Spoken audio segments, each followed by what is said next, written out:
Hi, this is Bill, and welcome to Propaganda, the show where we celebrate the golden age of progressive rock. This is our first episode, and we're going to start with a discussion on the early days of the first progressive rock supergroup, Emerson, Lake, and Palmer. ELP were truly a supergroup in the sense that two of their members came from established bands, Keith Emerson, of course, from The Nice, and Greg Lake from King Crimson. They would, with ELP, outshine the successes that they had with both of those bands. Not without a fair amount of drama. Keith and Greg were very compatible professionally, less so on a personal perspective, but the professional outweighed the differences that they occasionally would have in the studio, with the band selling about 50 million records over the course of their tenure. We'll be talking today about the various factors that led to the creation of the band and what happened over the course of the year 1970, the band's first year of existence, to get them to where they were ready to release their first album at the end of 1970. I suspect that if you're watching this program, that you might already have some knowledge about the work that Keith Emerson, Greg Lake, and Carl Palmer had done prior to joining forces in 1970 as Emerson, Lake, and Palmer. But just in case, for the uninitiated, I'll go over some of that background quickly now. And some of that actually is important to the story of ELP, particularly the early days of the band that we're discussing here.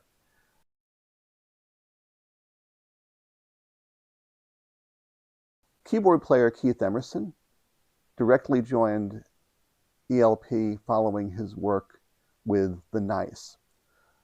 The Nice launched in 1967 as the backing band for American soul singer P.P. Arnold. Arnold had repatriated to England to work there with her new manager, Andrew Loog Oldham. Andrew Oldham was well established in the record industry in England. He was the original manager of the Rolling Stones and worked with the Stones until 1967. In 67, he began working with other artists and also launched a record label, Immediate Records. The Nice, at this point, was a four-piece band consisting of Keith Emerson on keyboards, Lee Jackson on bass and vocals, David O. List on guitar, and Brian Davison on drums. The deal that the Nice had with Arnold and with Oldham was that as Arnold's backing band, they would have a slot opening each show before P.P. Arnold came on stage to perform on their own independently. And as part of that deal, also signed a record deal with the Immediate label. Between 1967 and 1969, Emerson and the Nice would make 3 albums for Immediate. Their first, in 1967, was The Thoughts of Emerla Stavjak, the title, of course, being a play on the 4 members' names. That album did moderately well in the UK, was released on Immediate here in the States. Immediate had a distribution deal with CBS Columbia Records. And one song on the album, called Rondo, the Nice's rearrangement of Dave Brubeck's classic jazz tune, Blue Rondo a la Turk, also got a fair amount of radio airplay in the States. Their next record was a non-LP single that really brought attention to the band, although not necessarily the type of attention they would have liked. The song in question was the Nice's arrangement of America, Leonard Bernstein's song from West Side Story. The Nice turned America into an instrumental tour de force, also incorporating pieces of Dvorak's New World Symphony. The single was well over 6 minutes in length, and most progressive rock stations, at least in the United States, would generally play it in full.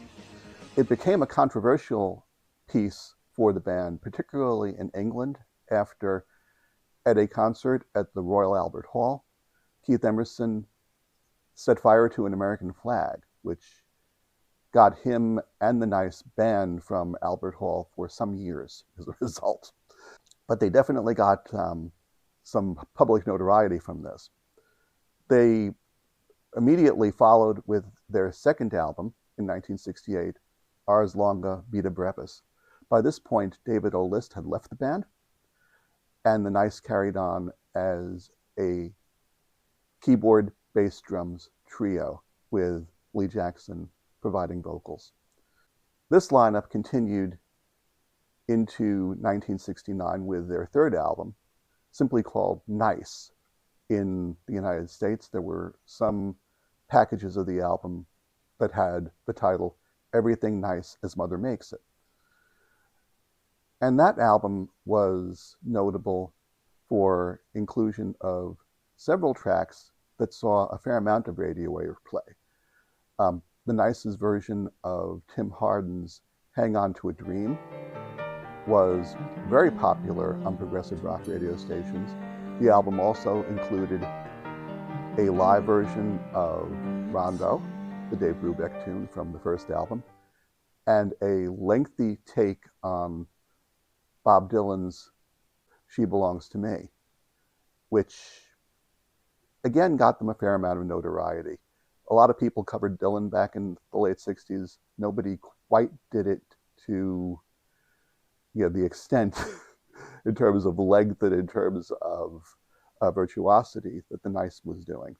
Despite all this, by late 1969, Keith Emerson had reached the conclusion that the Nice had gone about as far as they could professionally.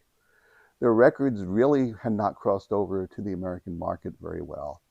Leonard Bernstein recorded for Columbia Records in the States and let it be known to the executives at the label that he was not happy with the Nice's take on America, which might have curtailed some of the song's success in the States as a result.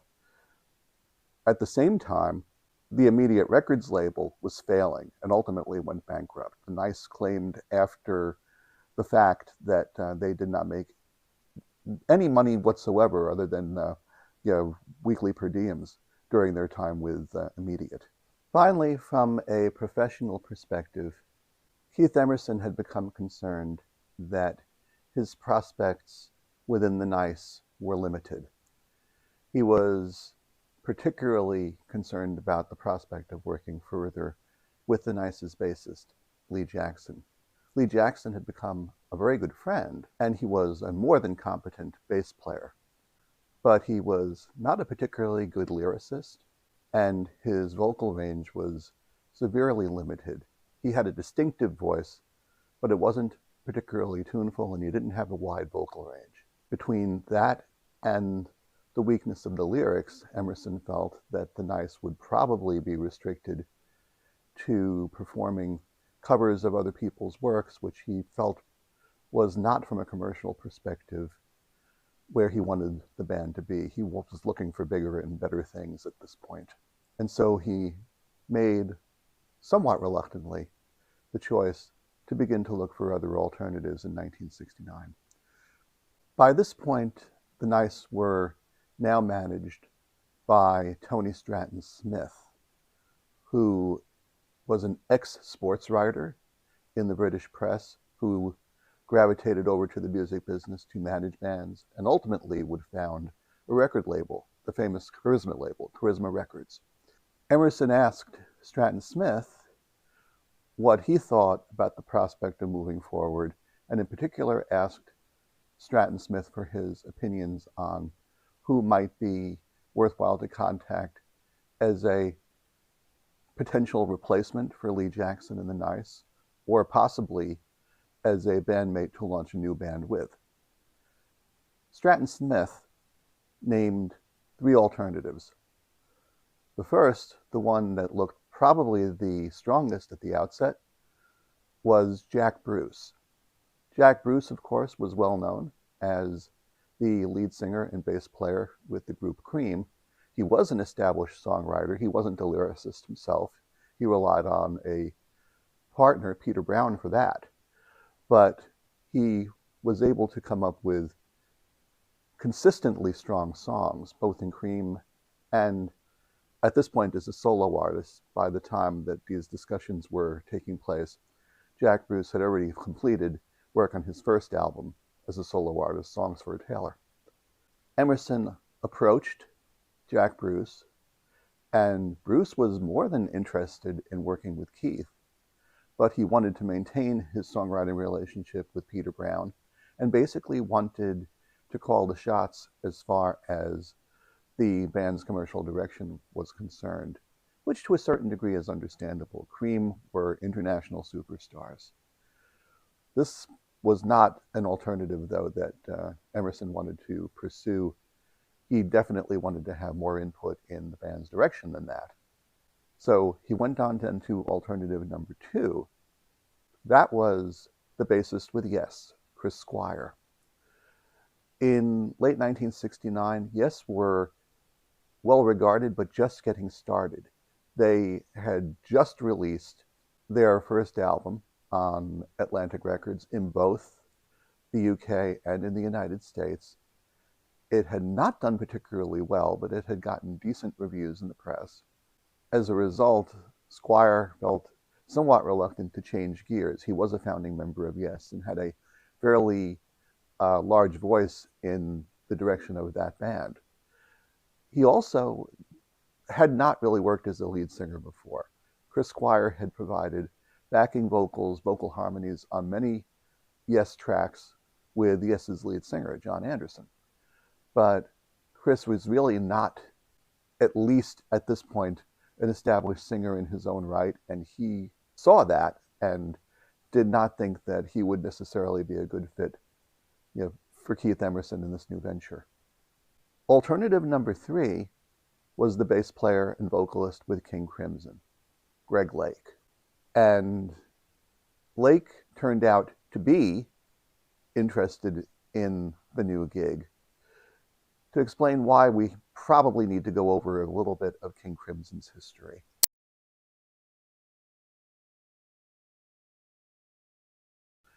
King Crimson officially started work as a band in 1969, but their roots really go back to at least 1967, to the work of the band that Robert Fripp, King Crimson's guitarist and band leader, had been a part of prior to launching King Crimson, that band being Giles, Giles, and Fripp.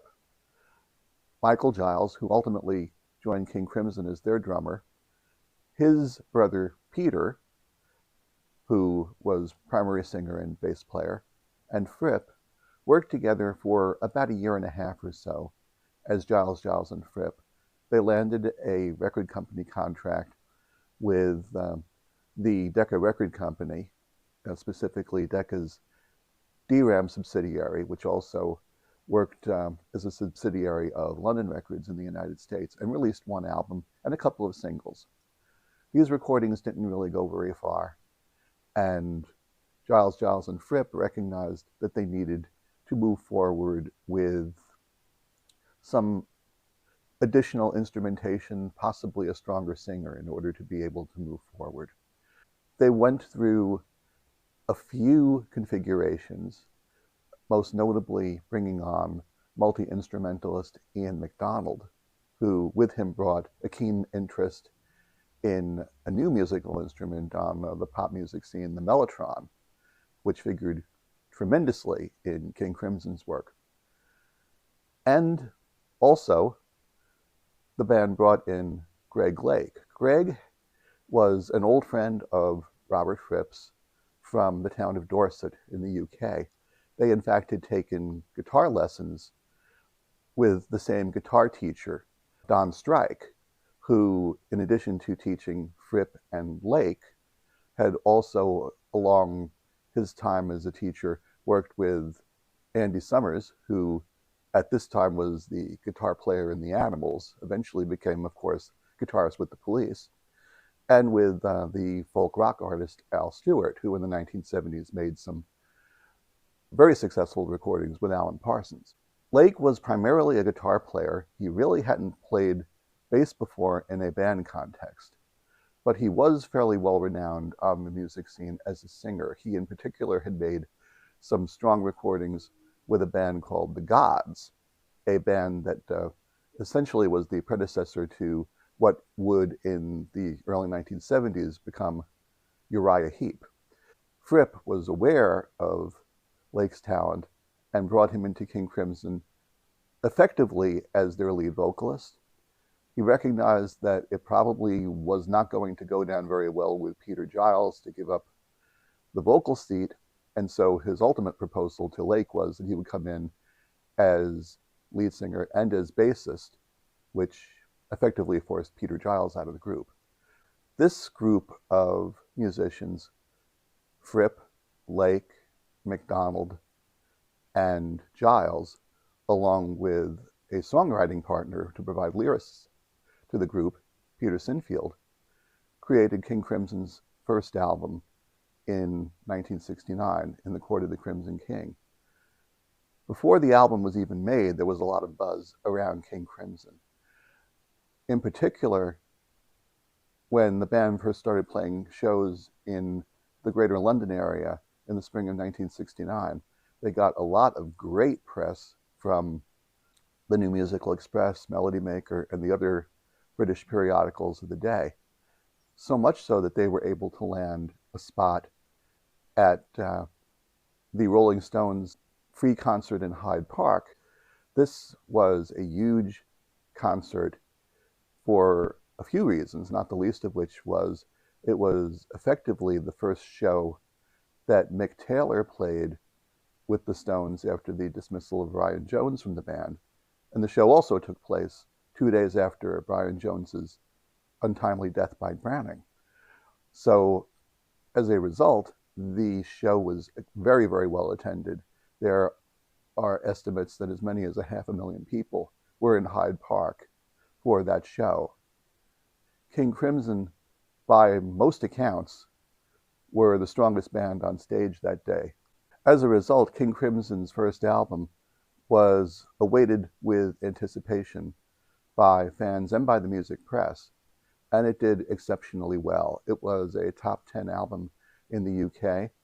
In the United States, it reached number 28 when released by Atlantic Records. Again, no small feat for a band doing ostensibly psychedelic progressive music. This was a big deal.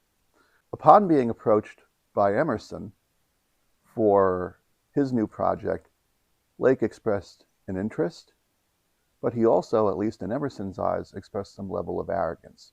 Greg Lake wanted to be, at the very least, an equal partner with Emerson, if not more. His feeling was that while the Nice had done some very good work and had sold some records, they had not made the inroads to the United States that King Crimson had done in a fairly short time. And based on that, definitely wanted a major say in the band's direction. Keith Emerson wasn't particularly delighted with Greg Lake's attitude, and as such didn't immediately press the issue of joining forces with Lake.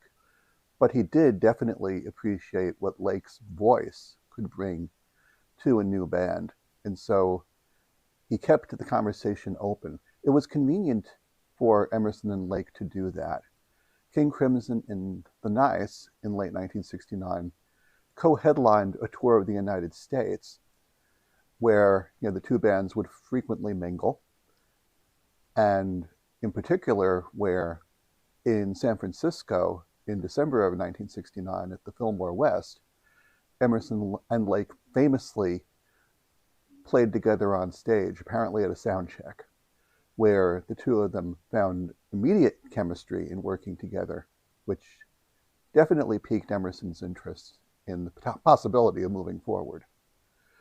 What Emerson didn't realize as this was going on was that all was not right in the King Crimson camp. King Crimson was effectively breaking up. All the members of King Crimson were new to international touring, and the tour of the States in particular was very hard on Ian MacDonald. Ian MacDonald was newly engaged to a woman named Charlotte Bates. Bates would ultimately adorn the cover of the album that MacDonald and Michael Giles would make after they left King Crimson in 1970, their self-titled album, MacDonald and Giles. MacDonald was heartbroken at being away from Bates for such a long period of time. King Crimson's management ultimately flew Charlotte Bates to the States briefly during the tour in order to try and assuage MacDonald's feelings. But when she was gone, his feelings of loneliness returned, and his being on the road without her was very difficult, to the point where he ultimately decided that if this was what being a touring musician meant, that he couldn't really do that, that he would need to leave the band. He discussed his concerns with Michael Giles, and perhaps unexpectedly, perhaps not, Giles decided to leave King Crimson as well, and they informed Robert Fripp of this while completing the tour of the United States. Greg Lake wasn't particularly pleased with the situation in King Crimson either. Lake was very much of the opinion that, as the lead singer of the band, that the band's image was uniquely based on his vocals and his stage presence and his ability to carry the songs off to the audience. And to a certain degree, one can see that point of view. He was also not particularly happy that his songs were not, in his opinion, getting a fair hearing by other members of the band. When Ian MacDonald joined King Crimson, he and Peter Sinfield brought several songs to the band which were used. Robert Fripp obviously contributed to certain of the heavier songs in King Crimson's repertoire as well. Lake came to the band with songs also. One song in particular, Lucky Man, was presented to King Crimson and was ultimately rejected by the rest of the band. Lucky Man, of course, would play a role in Emerson, Lake and Palmer's development in a fairly short time, but it was not to be during Lake's period with King Crimson. And so Lake definitely, if he were to remain in King Crimson, wanted the situation there to change. Upon hearing that MacDonald and Giles were looking to leave the band, Lake made a proposal to Robert Fripp and suggested that upon completion of the American tour, that King Crimson be officially disbanded, and that Lake and Fripp start a new band, with each of them providing co-direction and songs to the new venture. Fripp gave this some consideration, but ultimately decided against going this route.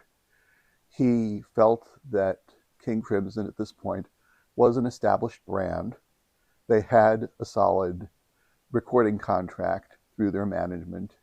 EG Management also founded EG Records, which released its records in the UK through the independent Island Records label, which in turn licensed those recordings to Atlantic Records in the States.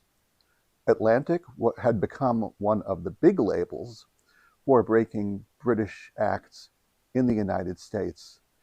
They very notably were the label that broke The Cream in the United States in 1967, and later broke Led Zeppelin and King Crimson in 1969.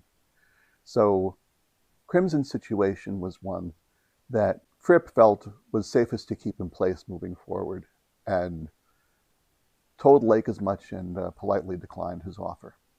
This for Lake was effectively the last straw. He restarted conversations with Emerson about the possibility of a new band, and upon completion of the Nice's and King Crimson's American tour, upon their return to the UK in early 1970, Greg Lake at this point also gave his notice to Robert Fripp that he too would be leaving King Crimson.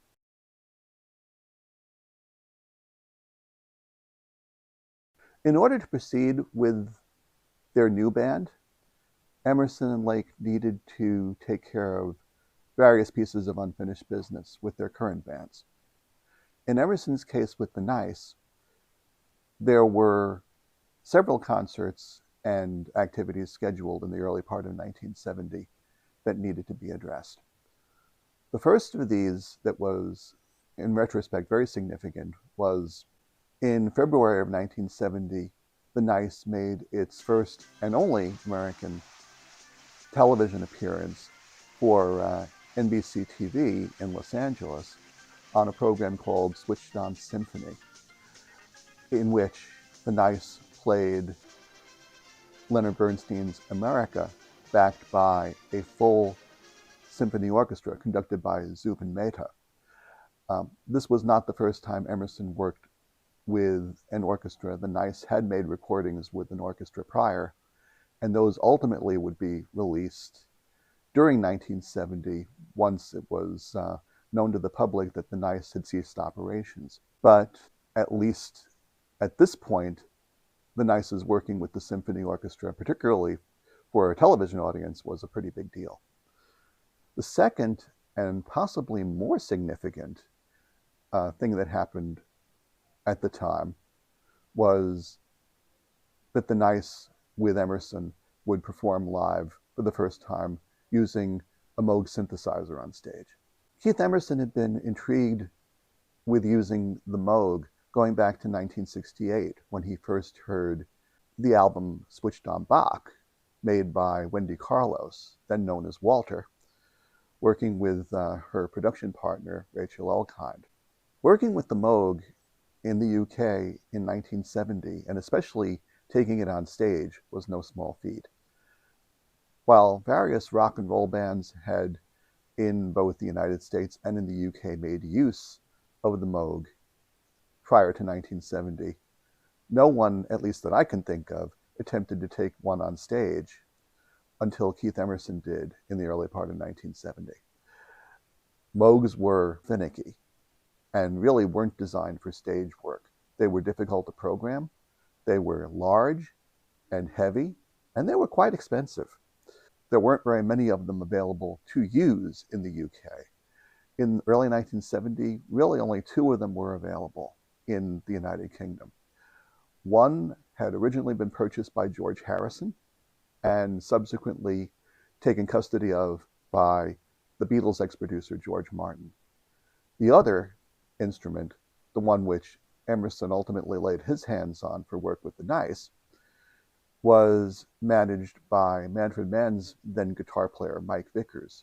Emerson enlisted Vickers' assistance, and in mid-March of 1970, shortly after the Nice announced their intent to break up, staged at the Royal Festival Hall in London a show which also included backing from the Royal Philharmonic Orchestra and included Emerson's use of the modular Moog synthesizer. It would be one of the Nice's last concerts. Their final concert was given on the 22nd of March of 1970. In King Crimson's case, things proceeded a little bit differently. They got back to work as soon as they could on a new album to follow up the success of In the Court of the Crimson King. The decision was made by Fripp and by King Crimson's management to enlist the members of the band that they could as session musicians for their second album. Ian MacDonald was not available, but Michael Giles agreed to participate, as did Greg Lake, although in Lake's case he chose not to play bass on the album, but to restrict his participation to vocals only. Peter Giles was brought back from the Giles and Fripp days to provide bass guitar in the album. Fripp provided mellotron in Ian MacDonald's absence, as well as lead guitar. And they spent several months in early 1970 building the album that ultimately was released in July of that year in the wake of Poseidon. This band did not tour for the Poseidon album, but they did agree to make a promotional appearance on the BBC's show Top of the Pops, which included Lake, Michael Giles, Peter Giles, and session pianist Keith Tippett, who was a good friend of Fripp's and who also participated on the Poseidon album, in particular on the single that was released from the album that was featured on Top of the Pops, Cat Food.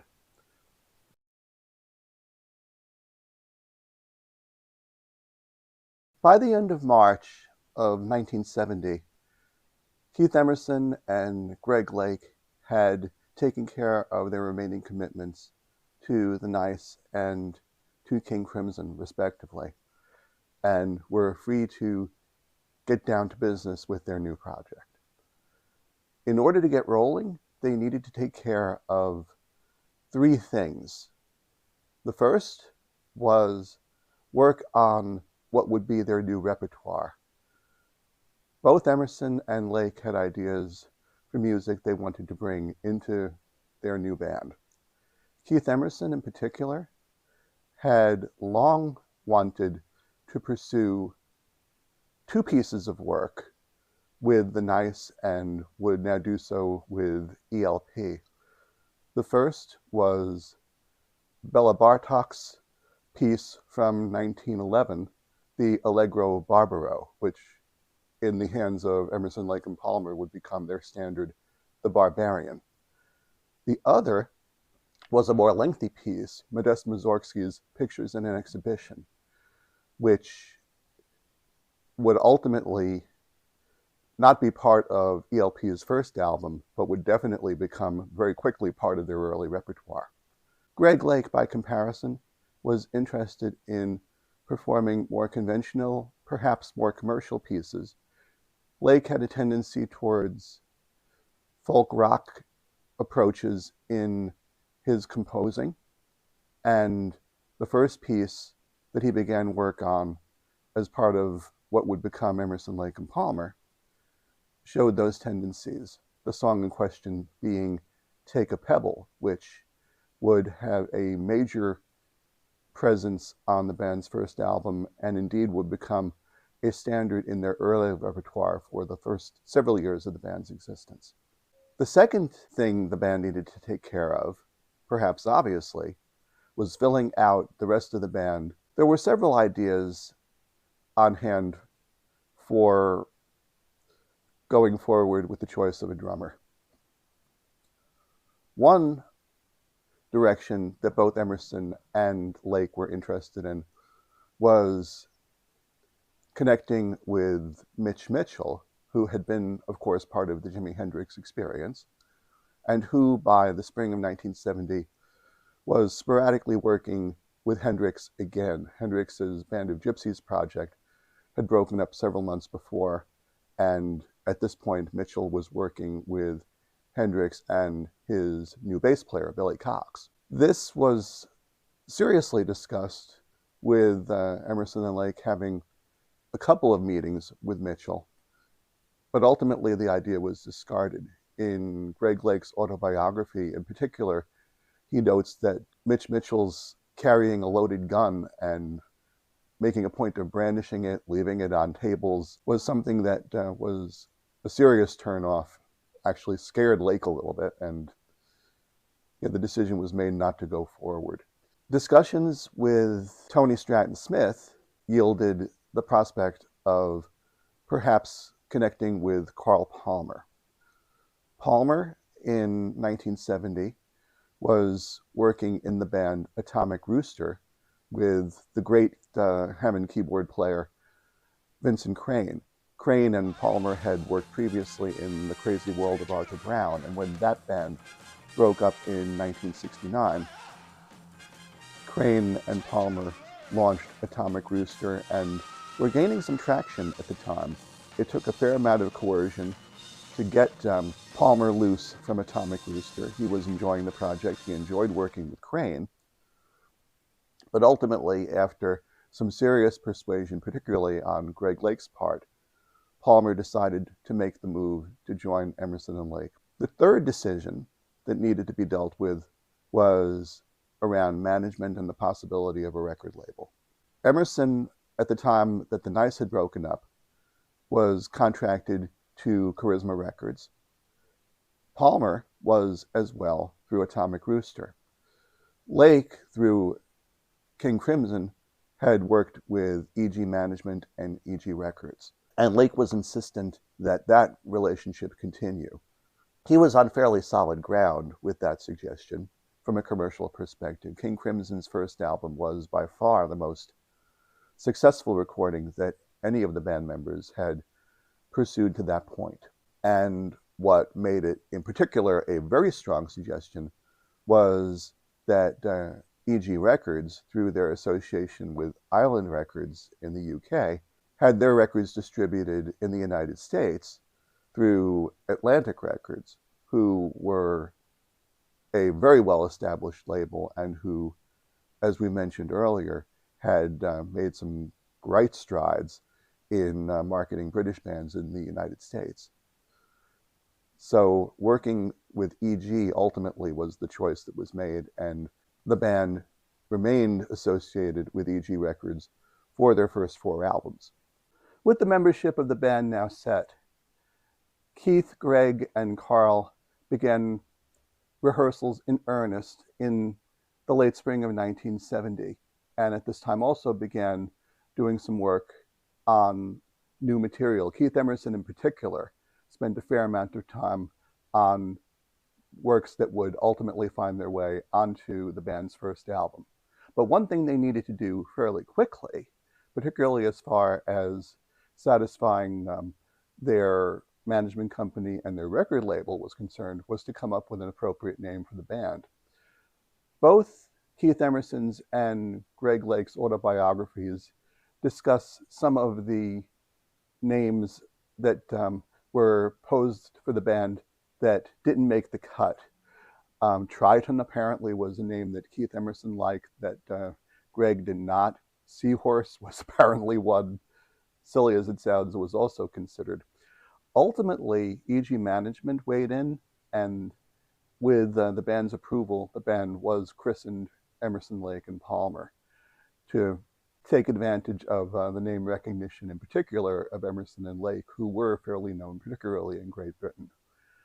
Lake wasn't particularly keen on this at first. Keith Emerson, in his autobiography in particular, mentions that Lake bellyached for a while about the fact that even though the ordering of their names was alphabetical, that Lake didn't really see why Keith's name should be first. Lake was somewhat frustrated that between Emerson's name recognition, his onstage showmanship, and the fact that some of the early work that the band was pursuing was in a classical vein, with the music being repurposed for rock and roll, as the Nice did, that ELP would be viewed by the music press as the new Nice. And to a certain degree, at least at the outset, that probably was true. One thing that did mollify Greg, however, was that he would get his name in front of American audiences in a bigger way, certainly, than he would have with King Crimson. And one thing that Greg Lake had in the back of his mind was to not only use this new recording contract for work by the new band, but also for Greg Lake as a solo artist. This was not something that was out of the question by any means. In particular, in the United States, Atlantic Records already had something of a similar relationship with one of their biggest acts of the time, Crosby, Stills, Nash & Young, where David Crosby, Graham Nash, and Stephen Stills were all signed to the label as solo artists and made solo albums for the label in this time period. So this was something that Legg hoped to use to his advantage, and probably never did to the degree that he had thought he might. but certainly it was something that was discussed both within the band and with the press during this period.